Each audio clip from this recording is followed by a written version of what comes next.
저희 입장에서는 좀 억울해요. 예. 저희는 지난 4년 전 총선 전에도 이 제도는 안 된다고 그렇게 반대를 하다가 당시에 정의당하고 민주당이 주도해서 가다가 바른미래당까지 거기 넘어가면서 통과가 됐잖아요. 그 예. 4년 전에 쓰라린 추억이 있는데 4년 지나고도 똑같은 거를 지금 하자고 하는 것에 대해서 저희 입장에서는 굉장히 답답하고, 그렇지만 할 것 같으니까 저희는 대비를 한 것뿐이에요. 어쩔 수가 없어요. 지금 국회 절대감을 갖고 있고 이 룰인데 게임의 룰을 합의에 의하지 않고 또 밀어붙일 게 뻔하니까 저희 입장에서는 당할 수는 없으니 네. 그렇게 간다. 근데 저희 얘기를 민주당에서 하더라고요. 저쪽이 칼을 드니 방패라도 만들겠다. 거꾸로 얘기를 하고 있더라고요. 그 점은 좀 제가 지적을 하고 싶습니다. 뭐 저도 잠깐 얘기 드리면 네.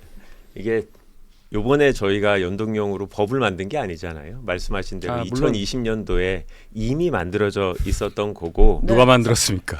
그거는 이제 국민의힘이 이제 동의를 안 했던 건 맞고요. 네. 근데 요번에 만약에 병립형으로 가게 되면 국민의힘과 민주당만 동의하고 또 다른 정당들은 다 동의하지 않는 거죠.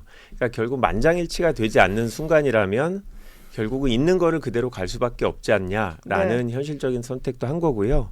지금도 사실은 국민의힘하고 민주당이 합의해서 우리 둘 다 위성정당 만들지 않고 22대 국회에서 당선되자마자 우리가 새롭게 합의를 하자라는 노력을 하면 될 것 같고, 사실 저는 그게 아쉬워요.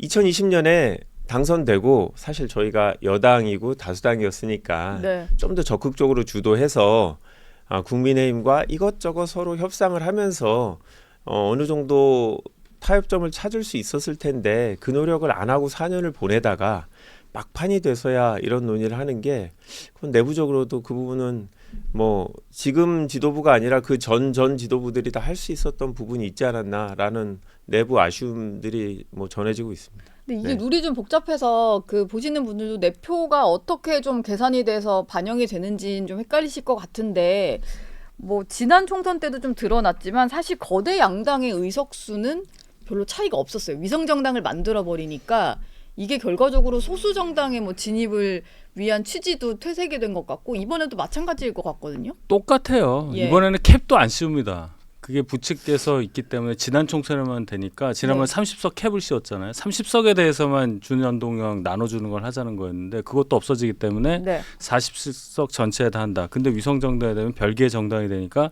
그냥 병립형하고 똑같은 결과가 되는 거고, 네. 민주당에서 얘기하는 뭐 비례 연합정당을 만들어서 야권이 같이 한 텐트에 묶여서 뭐 정권 심판을 하자, 이 얘기는 결국 27년 대선을 보고 한다는 것밖에 안 돼. 결국 똑같거든요, 결과가. 예. 연동형이라는 제도, 연동이란 단어를 쓰려면요, 네. 국회 정원이 가변적이어야 돼요. 그게 맞는 겁니다. 그것도 안 하고 딱 300명, 원래 뭐 그렇게 돼 있지도 않지만 300명으로 우리 그냥 해놨잖아요. 예.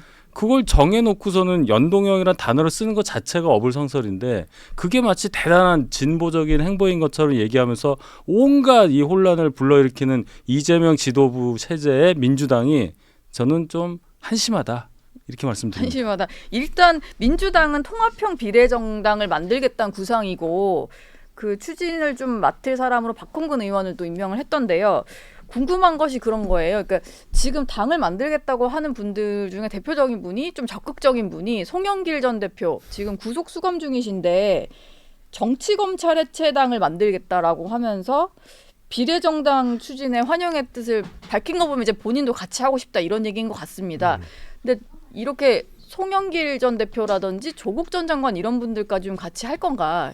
이게 좀 궁금한데요. 뭐 지금 뭐 특정 정당이나 인물을 제외한다라고 원칙을 정하지는 않았습니다. 다만 당선해서 표를 많이 얻으려면 연합비례정당도 국민의 공감대, 국민 정서를 고려하겠죠. 예. 그래서 뭐 박홍근 의원을 대표로 민주당이 참여하고 또 뭐 용해인 의원이라든지 다른 정당들이, 시민사회단체들이 다 참여를 하면 결국 이분들이 합의해서 공천할 수밖에 없고요. 네.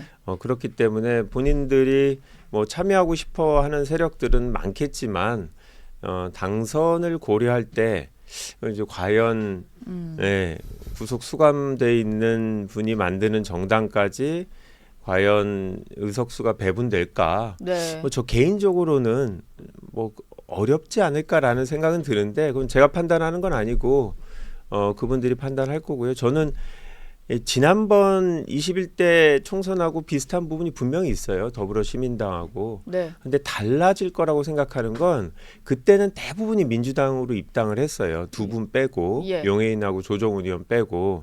근데 이번에는 그렇지 않을 분위기인 것 같아요. 독자 세력으로 정치를 하실 분들이 많을 것 같고 또 민주당이 얼마나 주도권을 갖고 민주당이 또 얼마나 많은 의석을 갖느냐가 이슈인 것 같고 저희 입장에서는 저희가 직접 의석수를 갖거나 아니면 저희의 나중에 당으로 입당할 분 이런 분들보다는 네. 그런 분들로 채우는 것보다는 원래 취지에 맞게 다양한 세력들이 비례제의 취지에 맞게 각각의 지지율을 갖고 있는 세력들이 그거에 걸맞는 의석수를 배분하겠다 뭐 이런 생각을 갖고 있습니다. 조국 전 장관과 같이 할까 이런 질문에 있어서 약간은 이제 직접적인 답변보다는 아니 그것도 말씀드리면 네. 그쪽도 지금 정당을 만드는 건 아니지만 활동들을 하시죠. 예. 그래서 아마 누군가를 추천하실 것 같은데 그래서 이거를 뭐 무슨 국민 경선으로 해야 되냐 아니면 그냥 비례대표 후보를 예. 정할 때요. 네. 제 단체들끼리 모여서 그냥 뭐 대표들끼리 협상을 할 거냐 네. 이런 룰도 아직 정해지지 않은 상태라 그분은 봐야 되는데 조국 전 장관 문제도 그런 것 같아요. 거기를 빼고 시작한다라고 말씀드릴 수는 없고 다만 이제 그분들이 얼마나 이 연합비례정당의 득표율에 도움이 되는지에 따라서 예. 다른 분들이 판단을 하겠죠. 왜냐하면 본인들의 의석수가 줄어들면 안 되기 때문에 네. 아마 시민사회 단체들은 그런 것까지 다 고려해서 후보를 결정하지 않을까 싶습니다.